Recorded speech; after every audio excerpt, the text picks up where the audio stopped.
Wow, guys, I am so excited to finally experience a low-key enclosure. Now, they're the guys responsible behind the Ghost S1, which is super popular and I would say successful in the ITX space for its modularity, for its flexibility, for really good, high-quality enthusiast components in a really tiny enclosure. And the RAW S1, this new enclosure, tries to follow in a suite, but still offering like raw power, raw compatibility, raw power density in this 12-liter enclosure. I gotta be honest, my expectations for the RAW S1 are super high just because of everything the company has done with the Ghost series, but I will say that the RAW series, the S1 in particular, I don't think is as flexible in terms of adding components and adding water cooling like the Ghost series with their little top hat that you can install a 240 radiator there. Here with the RAW S1, it is what you get without any additional DLCs. So come along, I hope you experience my journey working with my very first Louqe case, the RAW S1,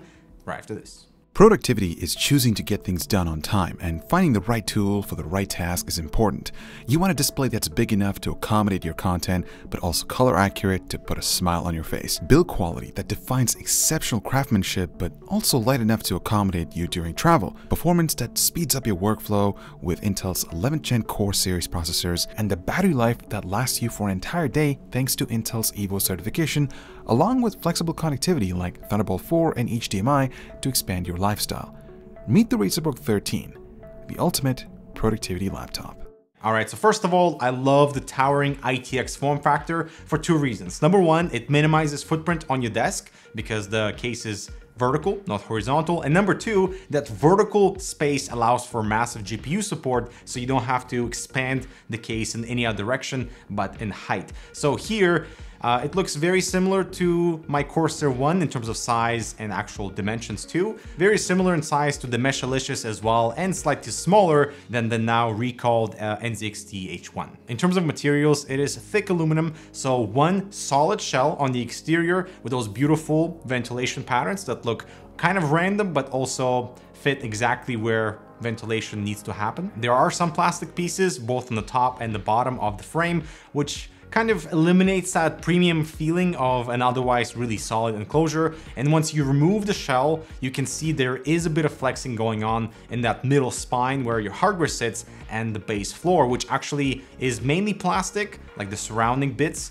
I think it would have been really difficult to mold that part to the shape of the shell. Overall though, the case feels very solid, especially because we have a handle at the bottom, and that's kind of cool, brings portability to the next level. My only complaint with the design, and that is totally subjective, is the exterior rhodium gray color of the aluminum. It has greenish and warmish tones instead of the neutral dark gray tones that like we find with Apple products and other dark gray aluminum. As for the case I/O, we have a power button in the front and a USB-C extension that can be installed on either corner at the rear. This is an extension, so you have to plug this directly into your motherboard backside instead of the internal USB-C connector. So keep that in mind, otherwise you won't have USB on the case whatsoever unless you go directly into the motherboard. Now to get inside, it's a straightforward process, but a little bit more complicated than like removing a simple side panel. So Louqe does include a Torx key with which you have to remove 4 screws. Then you have to pop out the USB-C connection and the power button, both of which are easily done, and only then you have access to remove that interior from the exterior shell. You can see it's basically a rail system for the interior frame and the exterior shell. My sample here was extremely tight, and that is something that I was not expecting for such a premium enthusiast niche market. I was hoping for the build quality, especially of those rails, to be slightly better. Now we have the interior shell open, and here we have the full specs. CPU towers up to 75mm in height are supported, triple slot GPUs up to 320mm in length, SFX or SFX-L power supplies are supported with an optional 120mm fan in front of the power supply set to exhaust. So unlike the Ghost S1, which had that radiator expansion for the top hat, I don't see how that's possible with the RAW S1 because that exterior shell, that's one solid piece, and I don't see how they could mount something on top of it to expand its cooling potential. You can see the interior here is red, which I found to be odd since it might peek out through the ventilation and reveal itself, but the case is really dark inside when you close the shell, so it really is not a concern, and I kind of like the look of it. Now the riser cable. This one is really important, and I'm happy that Louqe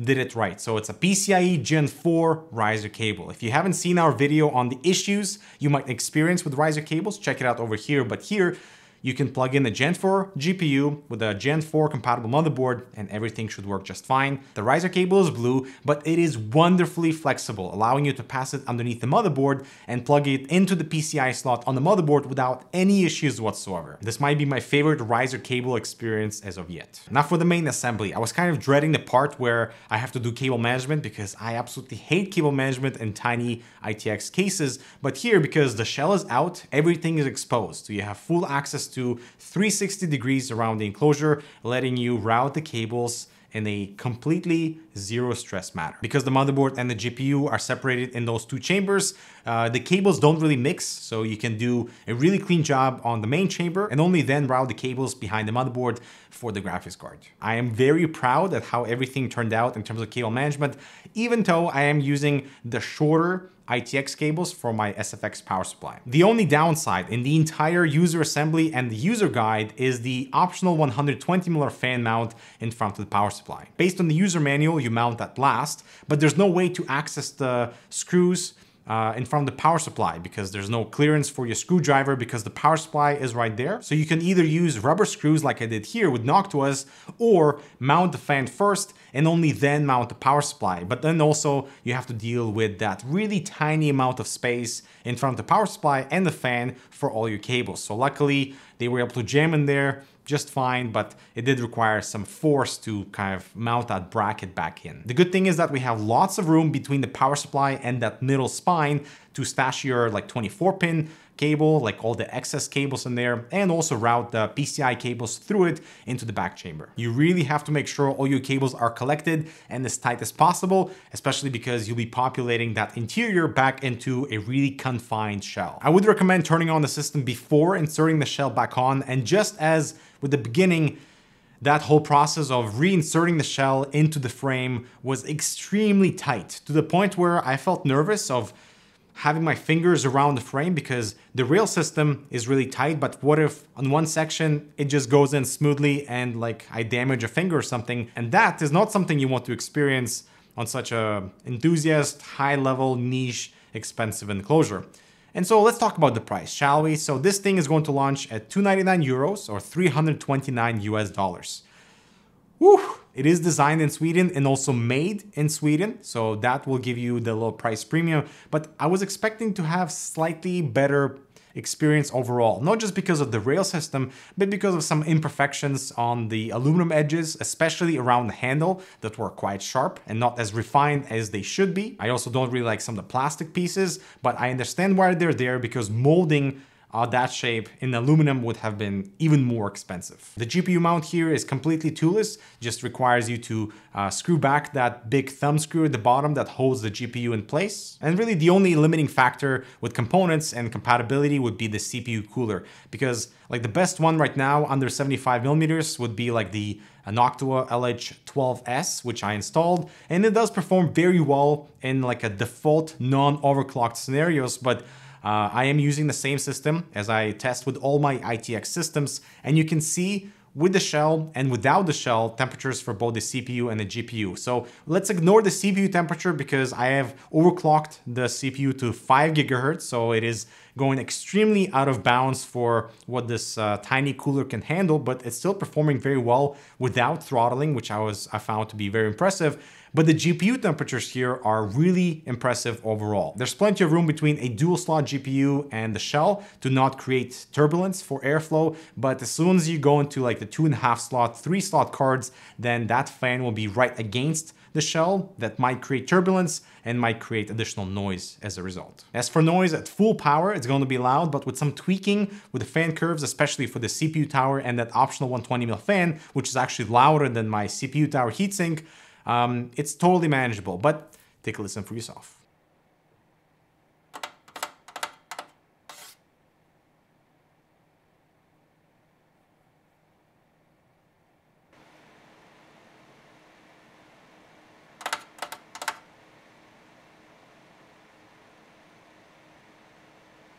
By the way, there are no dust filters anywhere on the case because that would worsen your cooling potential, because that would be another barrier for airflow. Also, since the motherboard is facing down, all your I/O will have to be routed from there. And I don't like that, especially with the really massive DisplayPort cables that don't flex very well. But this layout does give you the cleanest cable exit from the bottom of the case near the surface, and not like cable sticking out from somewhere in the middle. All right, so my first experience with the Louqe enclosure, I kind of mixed. I was expecting to have a bit more finesse and like refinement as what I've seen with the Ghost series, and I hope that this will carry over into the RAW S1 series because it's priced just as high, but the refinements, especially on the rail system, on some of the edges of the aluminum are not refined, are just a little bit all over the place, especially with my sample. To explain the price a little bit more, the riser cable alone cost $100.